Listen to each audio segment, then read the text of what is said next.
I remember the exact sound the deadbolt made when I turned my key. It was a sharp, heavy click that resonated through the quiet hallway of our apartment building, a sound that usually meant I was finally safe, finally home after a brutal 14-hour shift at the hospital. I was exhausted down to my bones, the kind of tired that makes your vision blur around the edges and your thoughts drift into static. My feet ached in my sneakers, and all I could think about was peeling off my scrubs, letting my hair down, and crawling into bed next to Mark. It was 2 in the morning on a rainy Tuesday in Seattle, and the city outside was dead quiet, wrapped in that thick Pacific Northwest fog that swallows everything whole. I had texted Mark around midnight, telling him that the ER was a madhouse and I'd probably be stuck until dawn, but the incoming trauma cases slowed down, and the attending physician told me to go home and get some sleep. I hadn't checked my phone after that. I just threw my bag over my shoulder and walked out into the cool, damp air, looking forward to the quiet warmth of our place. We lived in a nice 2-bedroom place in Queen Anne, a spot we'd stretched our budget to afford because Mark insisted we needed to be in a good neighborhood. Mark was an architect, always chasing the next big promotion, always stressed about presentation decks and client meetings, while I was just trying to keep my head above water in my residency. We had been married for 3 years, together for 6, and if you had asked me when I woke up that Tuesday morning, I would have told you we were happy. We had our routines, our weekend trips to the coast, our shared jokes, and a life we were actively building together. Then, 3 weeks prior to that night, my best friend Chloe called me crying from the parking lot of her apartment. Her landlord had suddenly sold the building, her lease was terminated on a legal loophole, and she was completely blindsided, broke, and overwhelmed. Chloe and I had been inseparable since our freshman year at UW. She was the free spirit to my type A personality, the artist who lived from gig to gig while I buried my face in medical textbooks. When she asked if she could sleep on our couch for a couple of weeks until her new place was ready, I didn't even hesitate. I didn't even consult Mark first, which was my first mistake, though he acted totally fine with it when I told him. He smiled, told me Chloe was family, and said we'd make it work. Walking into our apartment that night, the living room was dark, illuminated only by the amber glow of the city lights cutting through the sheer curtains. The first thing that caught my attention was the silence. It wasn't the peaceful, resting silence of a home at night. It was an heavy, oppressive quiet that felt thick with static. I dropped my keys onto the entryway console, and they made a loud clatter that made me flinch. I waited for Chloe to stir on the sofa, expecting to see her tangled in the messy pile of throw blankets she usually kept there, but the couch was empty. The cushions were neatly arranged, and her duffel bag, which usually sat open by the television stand, was tucked away. I figured she might have gone out with some friends or was sleeping in the guest room we used as a makeshift office. I walked down the narrow hallway, shedding my damp jacket and hanging it on a hook. The floorboards creaked slightly beneath my socks. As I approached our bedroom, I noticed the door was pulled shut, but a thin sliver of light was bleeding out from underneath it, painting a bright yellow line across the hardwood floor. I could hear a low murmur of voices, muffled and soft, followed by a sudden, stifled laugh. My heart did a strange, sudden flip in my chest. It wasn't a conscious suspicion yet, just a primal, instinctual reaction to a sound that didn't belong in that space at that hour. Mark should have been fast asleep.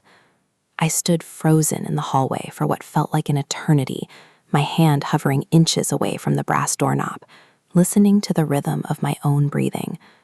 The voices stopped, replaced by the distinct, unmistakable sound of shifting sheets and a low, contented sigh that didn't belong to me. My fingers closed around the cold metal of the knob. I didn't turn it slowly or softly. I just twisted it and pushed the door open, the hinges giving a slight groan as the room revealed itself to me. The bedside lamp was on, casting a warm golden glow over the rumpled white duvet. Mark was sitting up against the headboard, his laptop open on his knees, but his attention wasn't on the screen. Chloe was sitting cross-legged at the foot of our bed, wearing one of Mark's old college t-shirts, the oversized gray one with the faded graphic that I used to steal from his closet when we first started dating. She had a glass of white wine in her hand, her long blonde hair piled loosely on top of her head in a messy bun. They both froze the exact second the door swung wide. Mark's face went completely bloodless, his mouth falling open slightly as his eyes locked onto mine. Chloe's hand shook, just enough for the wine in her glass to slosh against the rim, a tiny drop spilling onto the white fabric of our sheets. For a long, agonizing moment, nobody said a word. The silence stretched out between the three of us like a taut wire ready to snap. I stood there in my wrinkled teal scrubs, looking at my husband and my best friend sharing a private, intimate moment in the sanctuary of my own bedroom while I had been out working a grueling shift to help pay the mortgage they were sitting on. It wasn't just the fact that she was in our room, it was the atmosphere. The air felt charged, heavy with a mutual comfort and a shared secret that I was suddenly interrupting. They looked like a couple caught in a private joke, and I was the outsider crashing the party. Mark cleared his throat, a dry, raspy sound, and awkwardly closed his laptop, setting it on the nightstand with hands that were visibly trembling. Chloe immediately slid off the bed, her bare feet hitting the floorboards with a soft thud. She looked frantic, her eyes darting behind Mark, her usual cool, confident demeanor completely shattered. She began smoothing down the oversized t-shirt, pulling it lower as if she could somehow hide the intimacy of the situation by adjusting her clothes. I asked them what was going on, and my voice sounded incredibly distant to my own ears, like I was speaking from the bottom of a deep well. I didn't recognize the cold, flat tone coming out of my mouth. Mark swallowed hard, running a hand through his dark hair, trying desperately to pull his corporate composed persona back over his face like a mask. He stammered out that Chloe's laptop had died, and she needed to check an email for a freelance project due in the morning, claiming the Wi-Fi signal was always terrible in the living room. He said she just came in to borrow his computer for a second, and they got caught up talking about his architecture firm's new project. He spoke rapidly, the words tumbling out of my mouth in a defensive rush, his eyes never quite meeting mine for more than a fraction of a second. Chloe nodded along fiercely, her voice high and forced as she chimed in, telling me she was so sorry if she startled me and that she was just leaving. She wouldn't look at me either. She kept her eyes fixed on the floor, on the patterned rug beneath her feet, anywhere but my face. She tried to step past me to get out of the room, her shoulder brushing against mine as she attempted to flee into the hallway, but I didn't move an inch. I stayed rooted to the spot, watching the panicked exchange between them, the silent, desperate glances they threw at one another when they thought I wasn't looking. The lie was so incredibly thin, so insulting to my intelligence, that it felt like a physical blow to my chest. People don't sit on the edge of someone else's matrimonial bed in their husband's clothes, drinking wine at 2 a.m, just to check a freelance email. The casual intimacy of the scene, the way Chloe's laughter had sounded through the door before I opened it, the guilty terror written across both of their faces, it all painted a picture that was too loud to ignore. My mind raced backward through the last 3 weeks, replaying a dozen different moments that I had dismissed at the time as simple friendliness. The way Mark had suddenly started staying up late to watch movies in the living room with her, claiming he had insomnia. The way Chloe would always fix his collar before he left for work, laughing about how he could design skyscrapers but couldn't dress himself. The subtle shifts in the house, the glances, the shared laughter that died down the moment I entered a room. I had been too tired, too buried in my own work, and too trusting to see what was happening right in front of my face. I had brought the wolf right into our home, opened the door, and given her a place to sleep. I looked at Mark, who was now standing up, wrapping a robe around himself, his face a mask of defensive anger now that the initial shock had worn off. He started telling me that I was overreacting, that my long shifts were making me paranoid, and that I was making something out of absolutely nothing.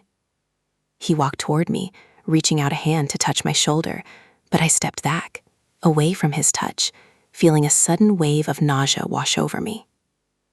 The man I had loved for 6 years felt like a complete stranger standing in front of me, and the apartment we had built together suddenly felt like a stage play where I was the only one who didn't know the script. Do you want me to generate the next part?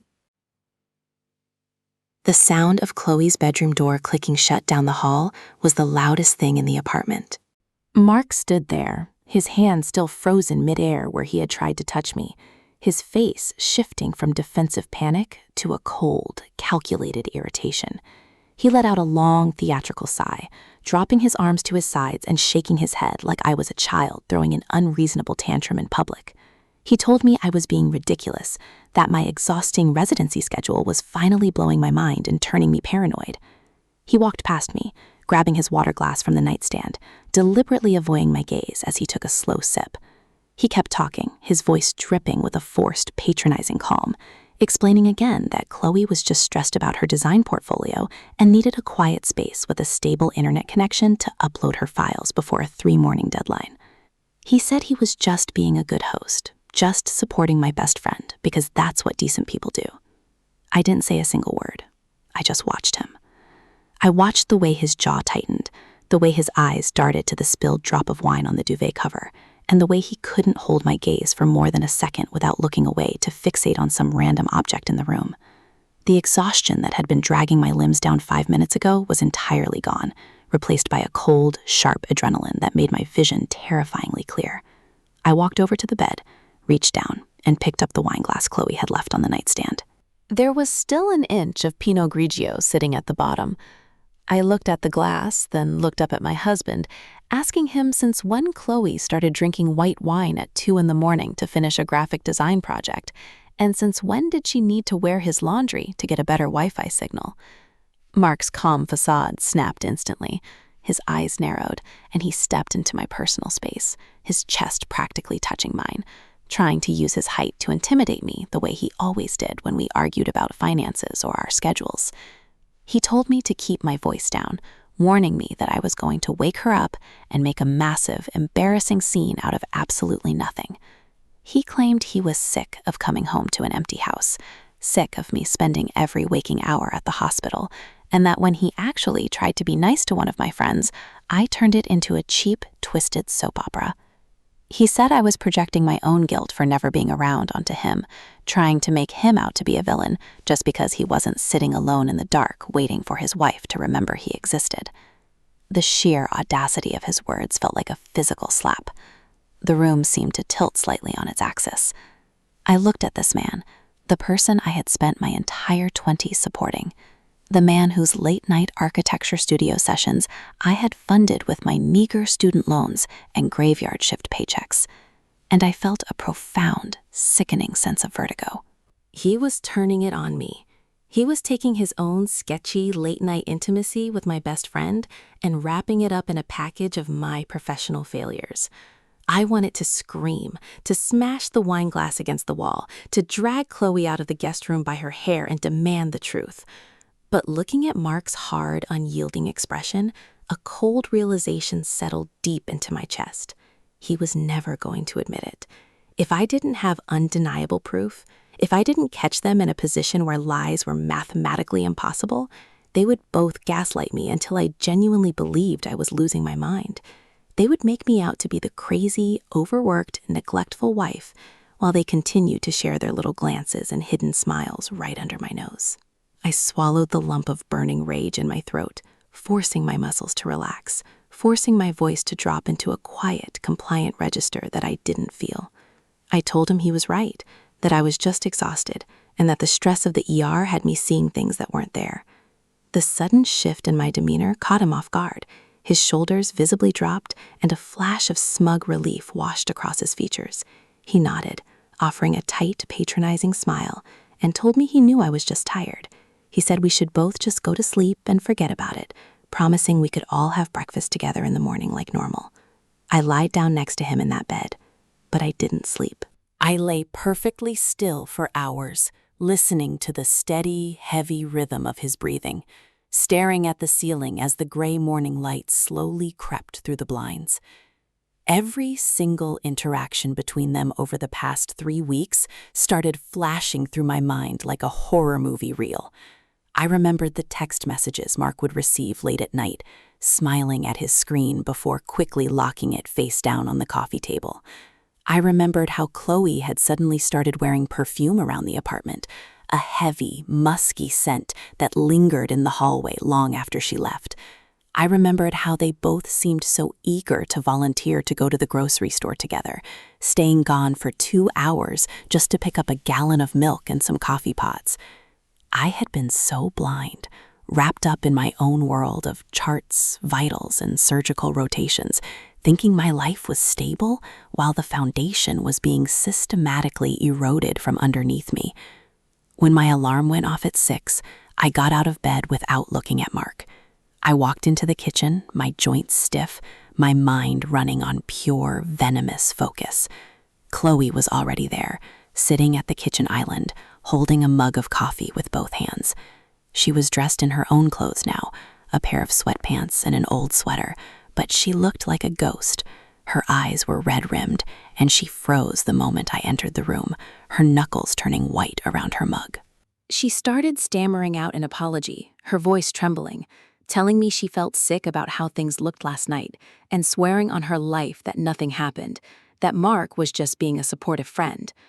I looked at her, my childhood friend, the girl who had held my hair back when I was sick in college, the girl who had stood right next to me at my wedding as my maid of honor, looking at me with eyes full of terrifying deceit. I managed to force a small, empty smile onto my face, telling her it was fine, echoing the lie I had told Mark the night before.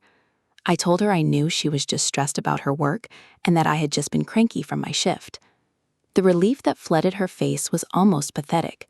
She let out a breath, her posture loosening, and she actually reached out to pat my arm, telling me I was the best friend anyone could ask for. It took every ounce of psychological strength I possessed not to vomit right there on the linoleum.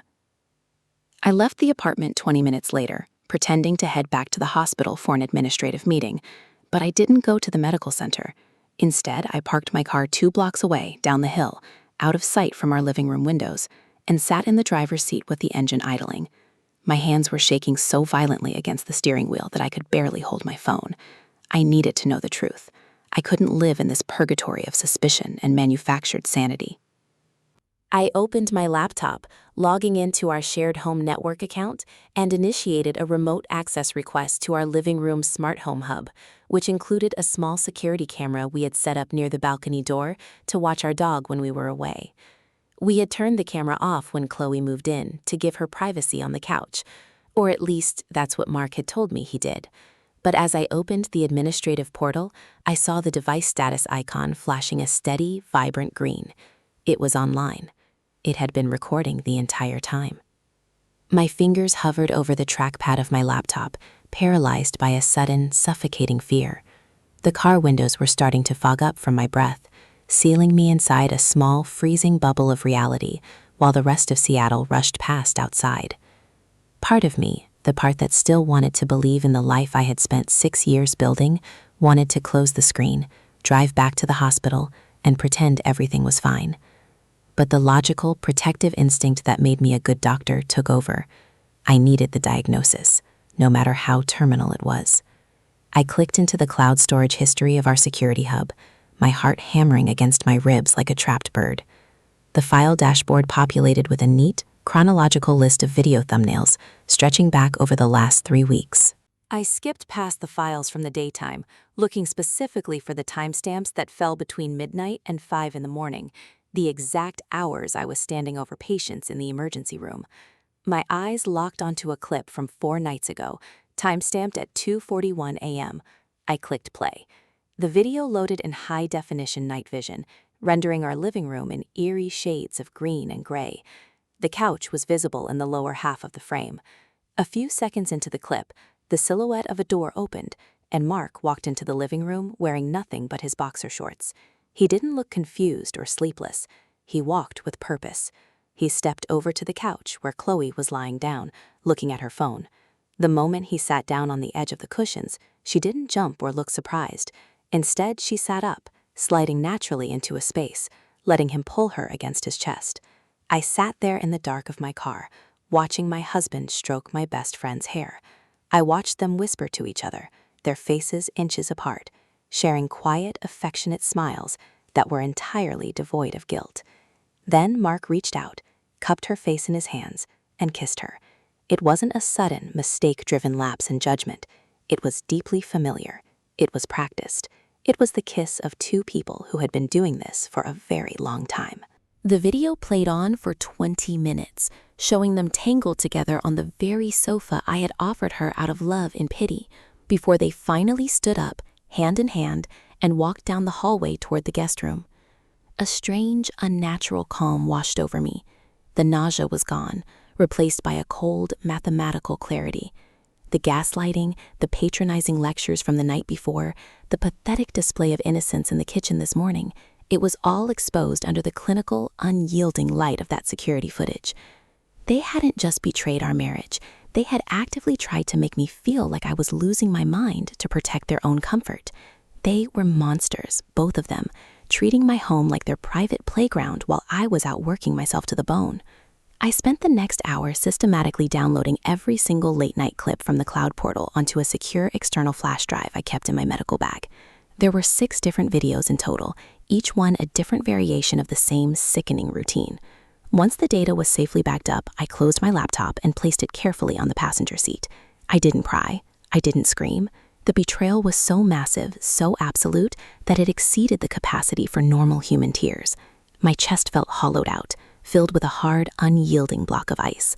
I put the car in drive and pulled out into the morning traffic, heading toward the financial district. If Mark wanted to play a tactical, strategic game with my sanity, he was going to find out exactly how meticulous an emergency room resident could be when her survival was on the line. I called a family law attorney whose name I had seen on a billboard near the hospital for months, requesting an emergency consultation for that afternoon. When I met the lawyer, a sharp, no-nonsense woman named Sarah, I laid the flash drive on her desk without a word. She plugged it into her monitor, watched less than 30 seconds of the first video, and then looked up at me with a mixture of professional assessment and deep human empathy. She asked me what I wanted to do. I told her I wanted him gone, I wanted the apartment sold, and I wanted to ensure that neither of them walked away from this with a single shred of dignity or a single dollar of my hard-earned future. Sarah leaned back in her chair, a slow, predatory smile spreading across her lips. She explained that while Washington State was a no-fault divorce jurisdiction, meaning the cheating itself wouldn't automatically strip him of his assets, the evidence was an incredible leverage point. Furthermore, she asked me whose name was on the lease and the primary bank accounts. I told her the truth. The apartment lease was solely in my name because Mark's credit score had been completely trashed from a failed business venture right before we got married, and the primary savings account we used for our future down payment was funded 90% by my late grandfather's inheritance. She told me exactly what we were going to do. We spent the next 2 hours drafting a formal, ironclad eviction notice for a temporary occupant, specifically tailored for Chloe, and a comprehensive divorce filing for Mark. Sarah looked at me and said that we needed to serve them simultaneously, but advised me to wait until the upcoming weekend. She wanted me to act entirely normal for 3 more days, to let them think they had successfully fooled me, so that they wouldn't try to liquidate any shared assets or move their things before the legal trap was sprung. Going back to that apartment that evening was the hardest thing I have ever had to do. I had to sit at the dinner table with Mark, listening to him ramble about his architecture presentations, while Chloe sat across from us, offering me recipes for healthy smoothies to help with my fatigue. I smiled, I ate their food, and I even apologized to Mark one more time in front of her, pretending to be the insecure, overworked wife who was just grateful for their patience. Inside, my mind was counting down the hours. I watched them exchange a quick, triumphant glance across the salad bowl, thinking they had completely broken my spirit.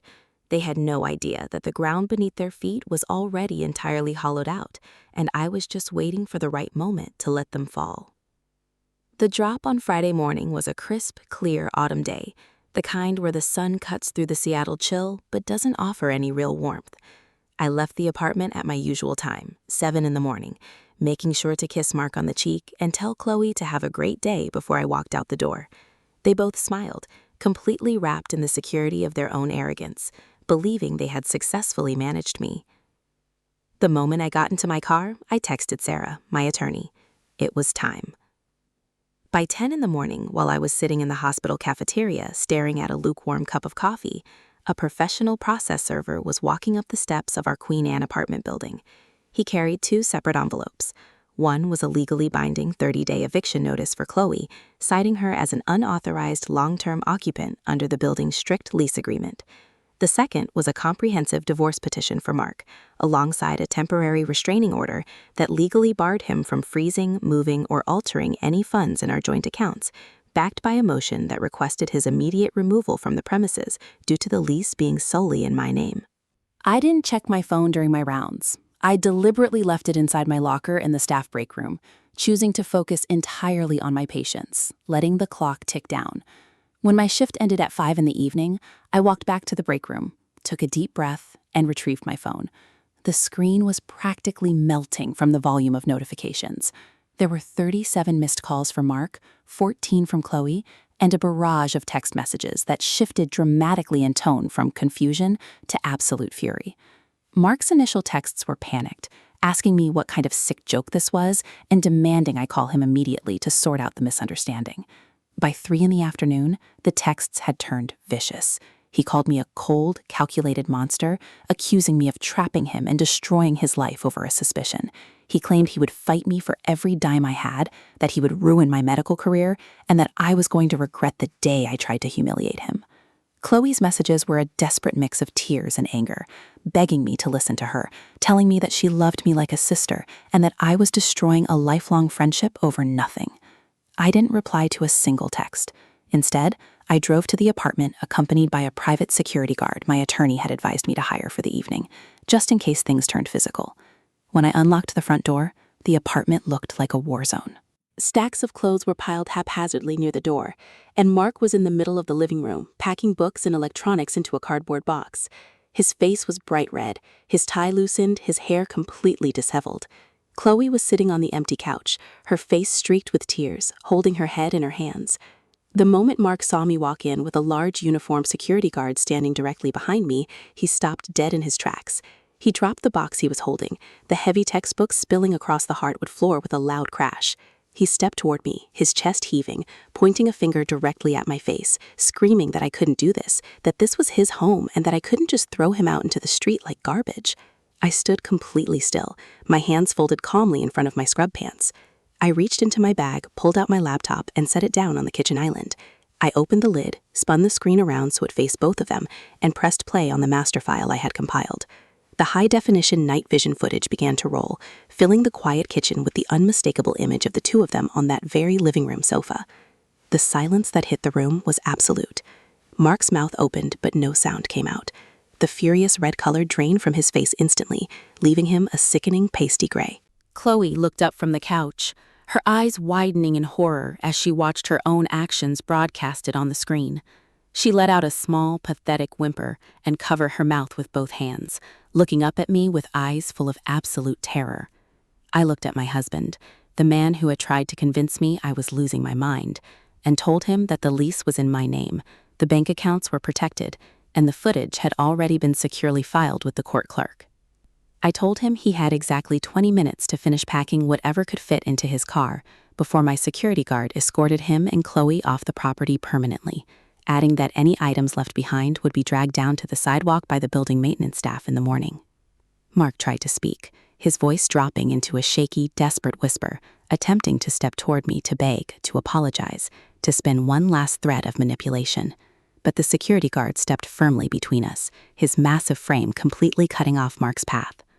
Mark blinked, looking around the apartment that he had helped design, realizing with absolute finality that he had played his hand, underestimated his opponent, and lost absolutely everything. 20 minutes later, I stood on our small balcony, looking down into the rain-slicked alleyway below. I watched Mark and Chloe drag their heavy duffel bags and cardboard boxes through the downpour, shoving them frantically into the trunk of Mark's sedan.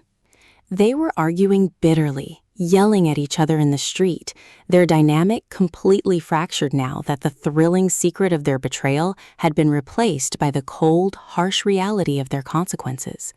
They got into the car, slammed the doors, and pulled away into the dark Seattle traffic, disappearing into the fog.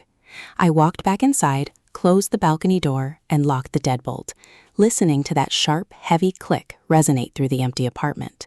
The silence this time was different. It wasn't heavy or loaded with static. It was clean. It was peaceful. I walked over to the sofa, picked up the remaining throw blankets that Chloe had left behind, and threw them directly into the trash chute down the hall. I had a long shift at the hospital the next morning, and for the first time in 3 years, I knew I was going to sleep perfectly fine.